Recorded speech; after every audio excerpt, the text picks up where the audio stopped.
Jesus à porta. Versículo 7. Então Jesus disse mais uma vez: em verdade lhes digo que eu sou a porta das ovelhas. Todos os que vieram antes de mim são ladrões e salteadores. Mas as ovelhas não lhes deram ouvido. Eu sou a porta.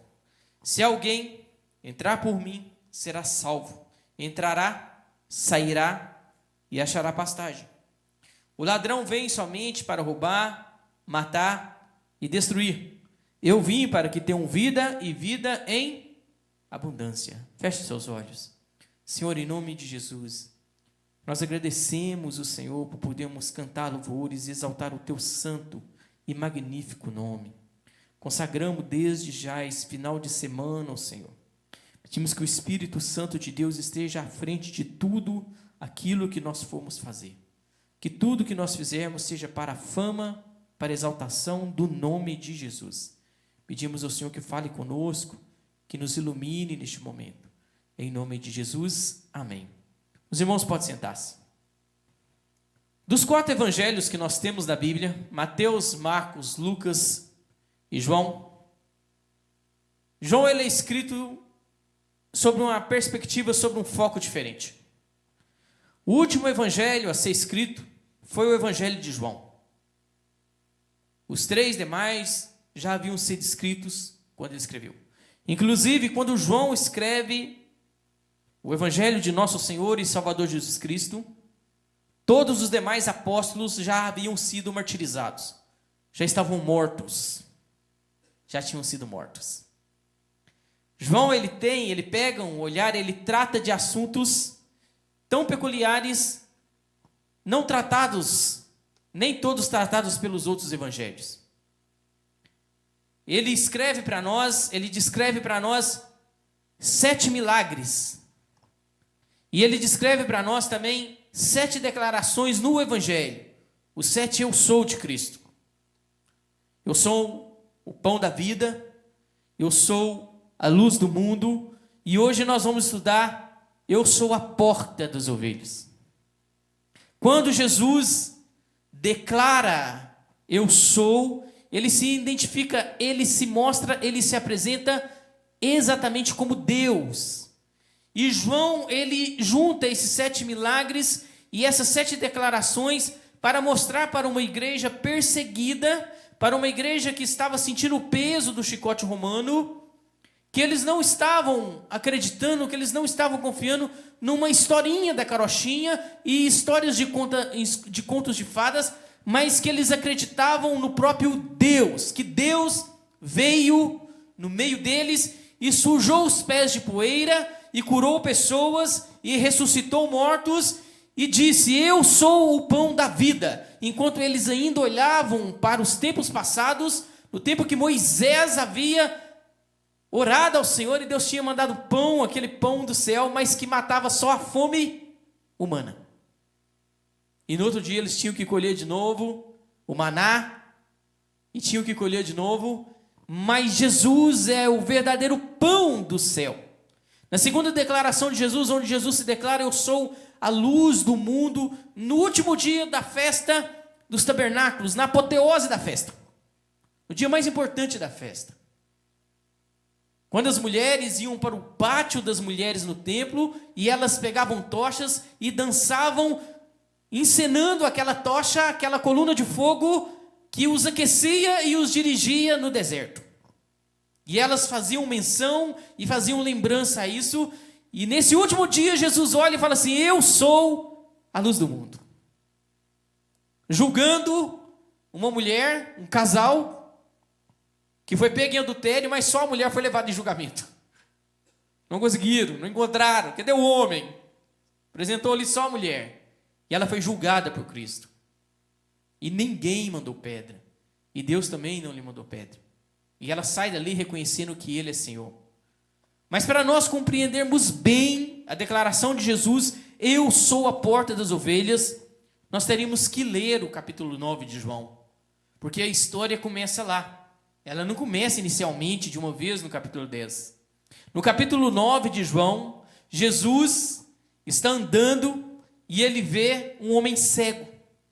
E os discípulos olham para aquele homem e perguntam para Jesus assim: Senhor, quem pecou? Foi ele ou foram os pais dele para que ele nascesse cego? E Jesus responde: nenhum e nem outro. Ele nasceu cego para que se manifestasse a glória de Deus. E Jesus chega e gospe e faz lama e esfrega nos olhos daquele homem e ele é curado.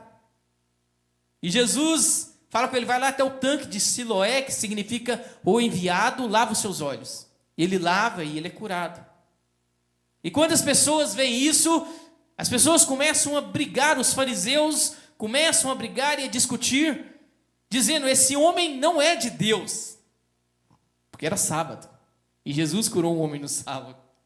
E outros diziam: mas só Deus pode fazer coisas, só Deus pode abrir os olhos de um cego de nascença. E eles vão até esse rapaz, e eles vão até a casa deles, porque eles não acreditam que ele fosse cego de nascença. Eles acham que aquilo ali é um teatro. E que os discípulos de Jesus talvez tivessem dado uns trocados a ele para ele poder fingir que era cego e fingir que tinha sido curado. E aí eles procuram os pais dele e começam a indagar: esse é seu filho? Ele realmente nasceu cego? Sim, esse é nosso filho. E ele nasceu cego. Ele nasceu cego. Como ele ficou vendo, nós não sabemos. Isso nós não sabemos. E os pais, e o texto fala para nós que os pais temiam os fariseus, porque os fariseus já tinham ameaçado que aquele que confessasse que Jesus fosse o Cristo seriam expulsos da sinagoga. E eles começam a apertar os pais: não, diga para nós o que aconteceu, se ele realmente era cego ou não. E eles viram e falam assim: pergunte para ele já tem idade para responder. Ele já é um homem, ele já tem idade, pergunte para ele. E eles começam a indagar o rapaz: não, o que aconteceu? Fale para nós exatamente o que aconteceu. E o rapaz vira: eu já disse para vocês, mas vocês não querem ouvir. Mas quem te curou? É um profeta. Aí ele fala assim: um profeta. Não, ele é um pecador. Pecador eu não sei se ele é, porque Deus responde oração de justo. Eu sei que eu era cego. Eu sei que eu era cego e agora eu estou vendo. Ele nasceu cego. Irmãos, era um dia de festa. Ele nunca tinha visto o rosto dos seus pais. Imagine. Ele nasceu cego, ele cresceu cego. É a primeira vez que ele está vendo o rosto dos seus pais. E o trama todo gira em torno, era sábado. E Jesus não podia curar no sábado. Eles estão diante de um milagre, os pais estão testemunhando, com medo de serem expulsos da sinagoga, com medo da religião. Os pais se acovardando diante daquela situação. Pergunte para ele, resolve esse problema aí com ele já é homem, ele já responde por si. E eles apertando o rapaz, e o rapaz vira para eles e fala assim: por que vocês querem tanto saber? Por acaso vocês querem ser discípulos dele também? E eles viram e falam assim: nós, de maneira nenhuma. Nós somos discípulos de Moisés. Deus falou com Moisés. Esse aí nós nem conhecemos. Que extraordinário. O rapaz diz: que extraordinário. Ele vem, me cura a minha cegueira, e vocês não sabem de onde ele é. De onde ele é. E eles viram e falam assim: você nasceu em pecado, você é um pecador. E expulsaram ele da sinagoga. Se você pegar o capítulo 9 termina com a expulsão dele da sinagoga. Ele é expulso da sinagoga. E eles, sabe aquela pergunta que os discípulos fizeram para Jesus? Senhor, foi ele que pecou? Foi os seus pais? Qual o motivo disso aí? Sabe, os fariseus, eles têm uma resposta na ponta da língua. Os religiosos, a religião sempre tem uma resposta na ponta da língua. Você é um pecador. Você está cheio de pecado. Você está cheio de pecado. E expulsam ele. O texto termina com a expulsão dele da sinagoga. E aí inicia-se o capítulo 10. E no capítulo 10, Jesus ele procura esse rapaz. Ele procura esse rapaz. Pegue sua Bíblia aí, quem está com a Bíblia aberta. Jesus procura esse rapaz. Jesus vai atrás dele. Jesus vai atrás dele. E ao encontrá-lo, Jesus pergunta para ele: você crê no Filho de Deus? Você crê no Filho do Homem? Até na realidade a expressão correta é essa. Você crê no Filho do Homem? E ele diz assim: quem é ele para mim crer? O rapaz, ele foi curado. Quando ele foi curado, ele não estava próximo de Jesus. Ele estava lá no tanque de Siloé. Ele não tinha visto o rosto de Jesus. Ele não sabia quem era Jesus ainda. E Jesus vira para ele e fala assim: é esse que vos fala. E ele disse: eu creio. E ele se prostrou e adorou Jesus. E ele adora o Senhor. E ele adora o Senhor. Amém? Uma porta, olha o que diz o texto. Capítulo 9, versículo 40.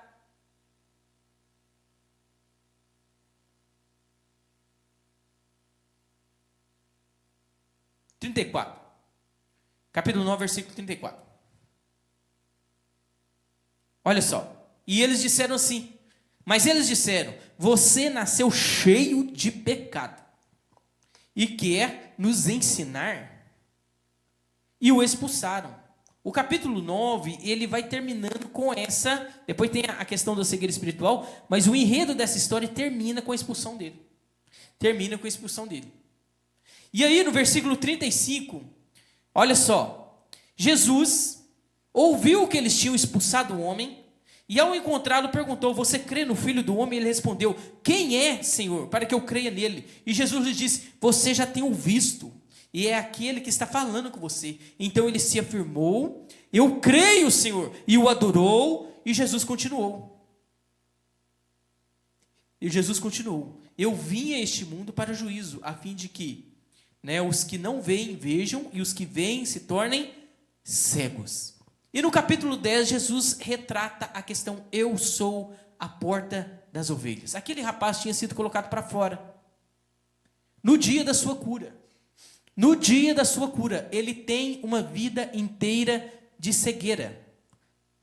Por mais que hoje há um acesso mais facilitado àqueles que têm deficiência, essa deficiência na visão, imagine a dificuldade que é a vida de uma criança que nasce cega na escola.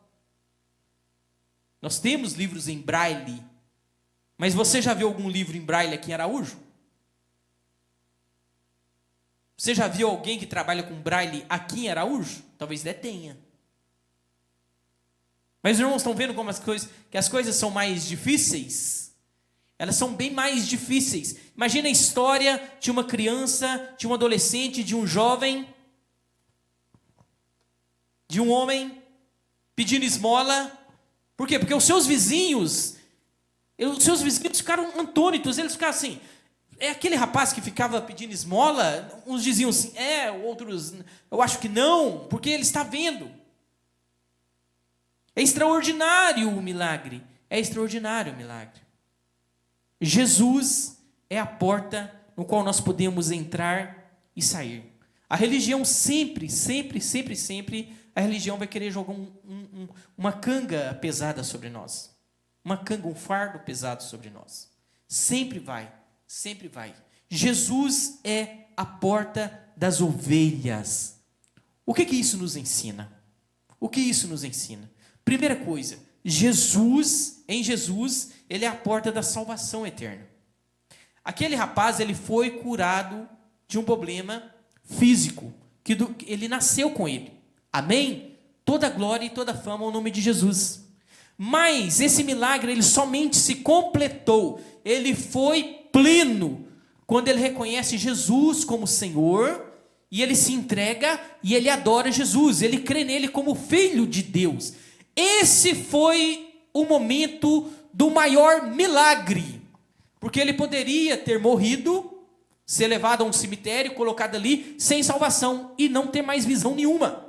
Inclusive não ter visão espiritual de Deus, e estar separado de Deus na eternidade.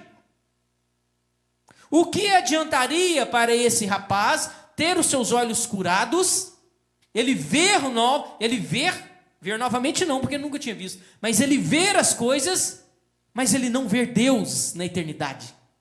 Ele vê escuridão na eternidade. O que adiantaria?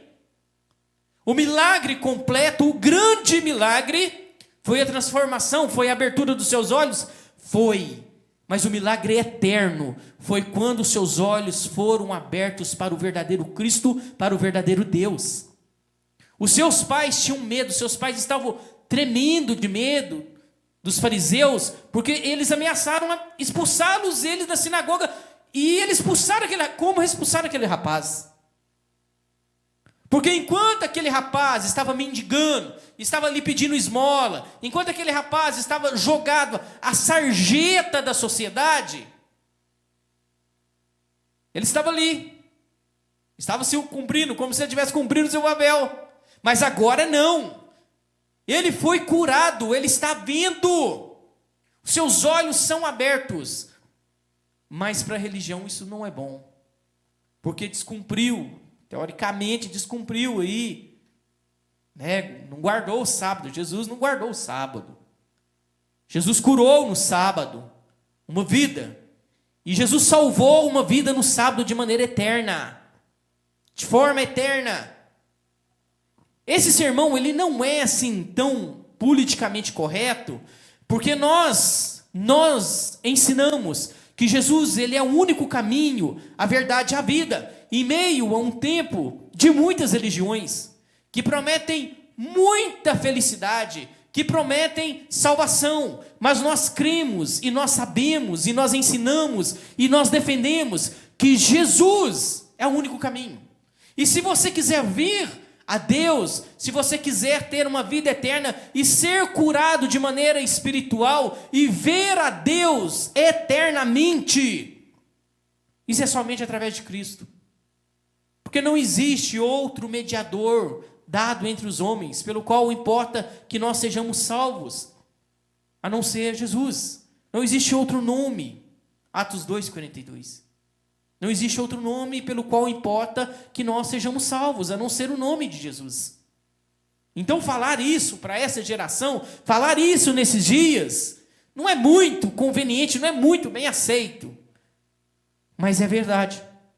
A pessoa tem o direito de escolher qualquer religião que ela quiser, isso é um direito constitucional, mas nós temos a obrigação eterna, nós temos a responsabilidade eterna de dizer para este mundo que o único caminho é Jesus. Tudo fora de Jesus é um beco sem saída. Inclusive para aqueles que estão dentro da igreja, que acham que Cristo não é suficiente. Aqueles que olham para dentro das igrejas, mas não veem Jesus como suficiente. Tem que fazer uma coisa a mais. Não, para você ser salvo, você tem que fazer isso, fazer aquilo. Nós somos salvos pela graça, mediante a fé. E nem isso vem de nós, é um dom de Deus. Deus dá o primeiro passo na nossa salvação. É como Nínive. Quem dá o primeiro passo para a salvação de Nínive é Deus. Não é Jonas, não.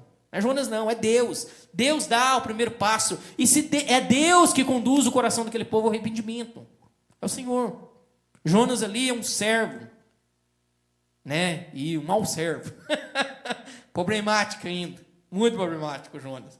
Um exemplo perfeito para nós, de como nós somos problemáticos. Jesus é a porta da libertação. Eu atendi uma senhora, veio conversar comigo uma senhora, e ela me contou um caso extremamente, nunca imaginei que ia ouvir uma coisa dessa, mas eu achei muito interessante, muito interessante. Ela estava me contando que ela participa de um grupo religioso, por uma questão ética, eu não vou falar o nome aqui, é lógico, né? De um grupo religioso, ela participa de um grupo religioso, e tem muito tempo que ela quer sair de lá.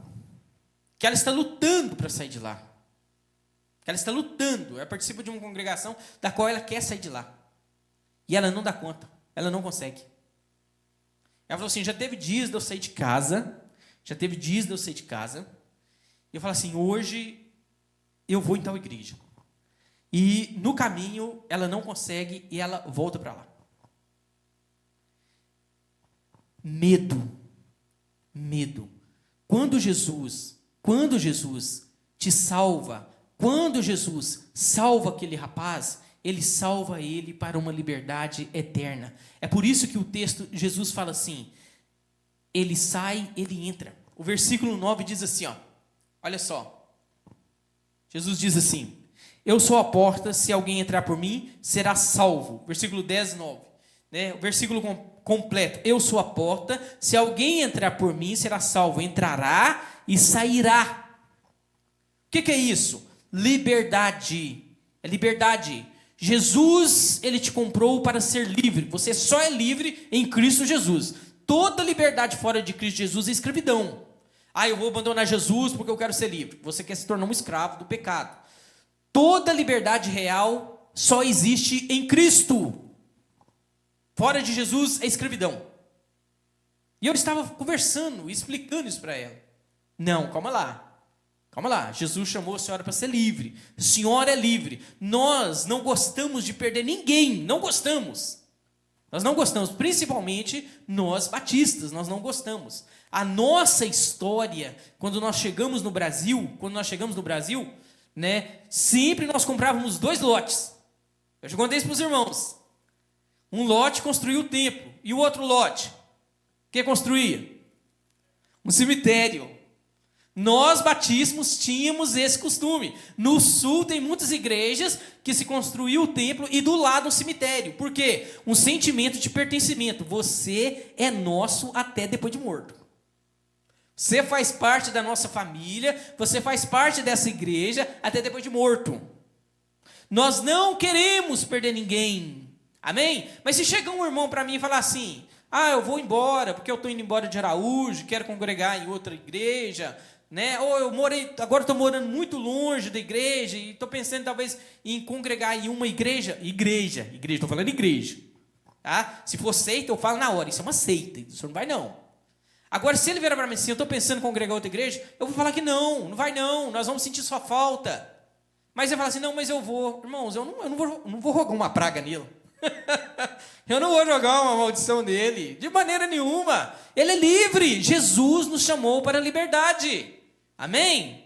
Jesus nos chamou para a liberdade. Você é livre. Agora, a sua liberdade, ela só é real em Cristo Jesus. Fora de Cristo, você é um escravo do pecado, de Satanás, dos demônios. Jesus nos tirou do império das trevas e nos transportou para o reino do Filho do seu amor. Jesus nos tira lá do Egito, do mundo de escravidão, e nos leva para o reino de Jesus, um reino de amor. Um reino de amor. Amém? Jesus é a porta na qual você realmente é livre. Os vícios, a bebida, a pornografia, são prisões. As pessoas acham que são livres para aproveitar essas coisas. O jogo, a pessoa acha que é livre. Ela vai lá forçada, dominada pelo desejo de jogar e coloca lá 50%, 70%. Se não colocar todo o seu salário enquanto coisas estão faltando diante de casa. Jesus te chama para uma verdadeira e eterna liberdade. A pornografia faz de você uma mulher, faz de você um jovem, faz de você um homem preso aos demônios. É incrível. A média é de 70% a 80% de pessoas que sofrem com depressão, aqueles que consomem pornografia. Corrompe a mente. Corrompe os bons hábitos. É como se fosse uma cocaína. Sempre ele consome mais para tentar matar aquele desejo, sabe? Sempre ele está aumentando a experiência pornográfica, até que um dia ele começa a escalonar. E aí começa a duvidar do seu gênero, né? Ou começa a despertar desejos, sabe, inconsequentes, como, por exemplo, pedofilia. Esse demoníaco. As pessoas acham que são livres. Liberdade real só em Jesus. Fora de Jesus você é um escravo. Fora de Jesus você é um escravo dos seus desejos carnais. Você é um escravo de si mesmo. Você é um escravo do pecado. Você é um escravo dos demônios. Só em Jesus você é livre. Só em Jesus você é livre. A terceira coisa que nós aprendemos aqui, Jesus, ele é a fonte, ele é a porta da verdadeira provisão. Ele diz lá no versículo 9 o seguinte: eu sou a porta, se alguém entrar por mim será salvo, entrará e sairá e achará o quê? Pastagem. Imagina, o aprisco ele só tinha uma porta, era o local onde ele escondia e protegia as ovelhas. O bom pastor, ele se deitava na porta do aprisco, porque se o lobo chegasse, se o ladrão chegasse, ele estaria na porta, defendendo. Ele estaria defendendo. Só que as ovelhas não ficavam nem definhando. As ovelhas tinham liberdade dentro dos limites impostos e ali pelo pastor por uma questão de segurança. Mas quando elas saíam do aprisco, o que elas encontravam? Sabe aquele pasto verdinho? Sabe aquela provisão nova? Sabe aquele alimento novo que realmente mata a fome da sua alma? Sabe aquele alimento que mata, sabe, enche de esperança o seu peito, não a esperança desse mundo, de conquistar coisas materiais, aquela esperança na qual você olha para cima e sabe assim, há uma cidade eterna, há um trono, há justiça, o reino de Deus está vindo. Sabe aquela comida que realmente te sacia e não deixa você inchado, empanzinado, te faz mal? Sabe aquela comida saudável, aquela comida eterna que só Deus pode te dar? Essa terra não pode. As experiências dessa terra não pode.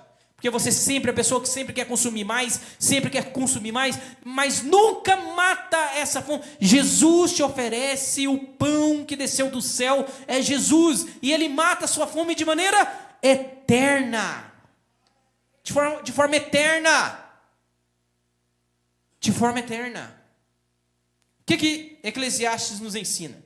Eclesiastes lá no capítulo 5, no versículo 10, diz assim: quem ama o dinheiro jamais se fartará de dinheiro.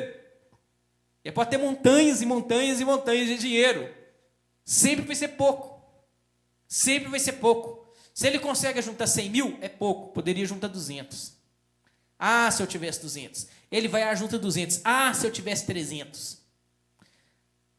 Quem ama o dinheiro jamais se fartará de dinheiro.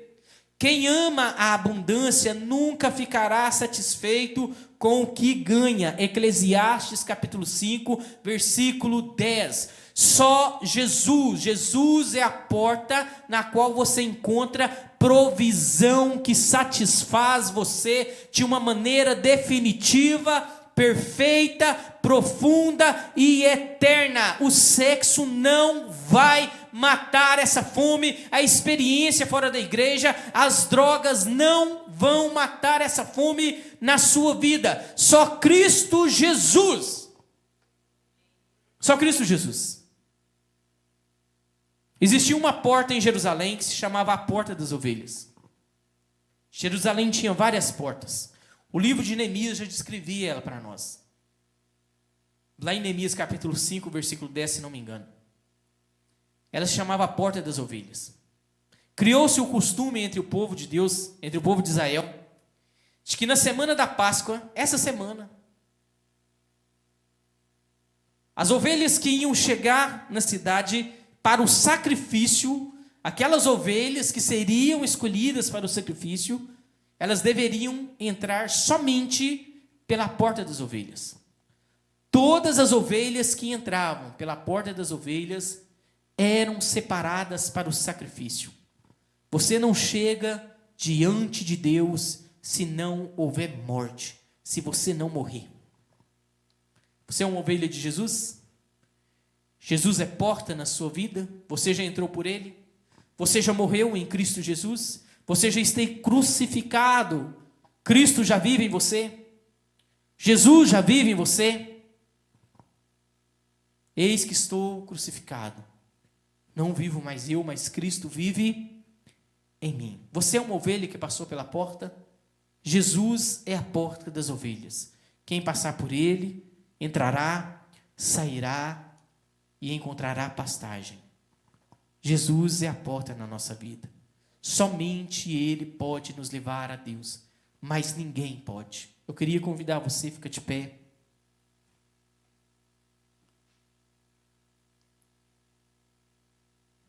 Feche seus olhos. Abaixe aí sua cabeça.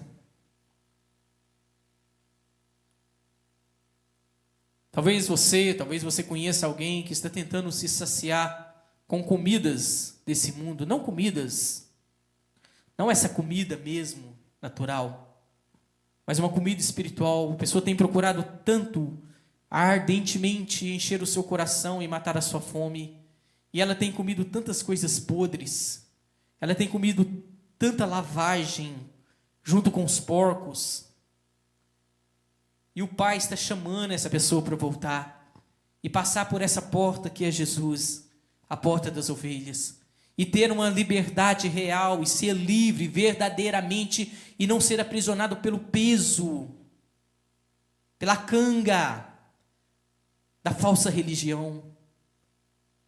E Jesus fala que aquele que entrar por ele entrará e sairá e encontrará alimento. Esse alimento é eterno. Jesus é o pão da vida. Jesus é a luz do mundo. Jesus é a porta pelo qual nós temos que entrar. Ele é a única porta. Ele é o único caminho.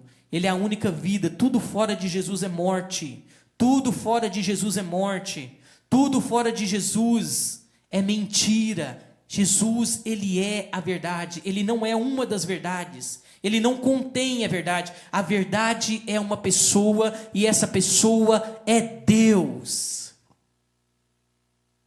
Senhor, em nome de Jesus, nós apresentamos o Senhor, aqueles que estão aqui agora clamando e aqueles que talvez estão nos ouvindo, que o Espírito Santo de Deus venha sobre esses corações com cura, quebrando as correntes de Satanás, manifestando a tua cura, o teu poder e o teu arrependimento.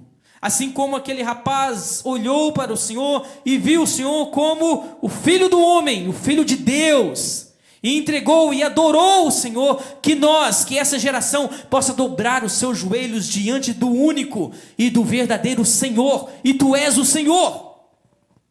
É o Senhor que nos cura, é o Senhor que nos liberta, é o Senhor que mata a nossa fome, é o Senhor que é a nossa segurança real. Somente em Ti temos paz, e uma paz que excede todo entendimento. Não conseguimos compreender essa paz eterna que vem de Ti. Tu és o nosso Salvador, e para a glória do Teu santo e majestoso nome, rendemos graça, queremos entregar os nossos corações, as nossas vidas e as nossas famílias a Ti, Senhor. Em nome de Jesus, amém. Amém?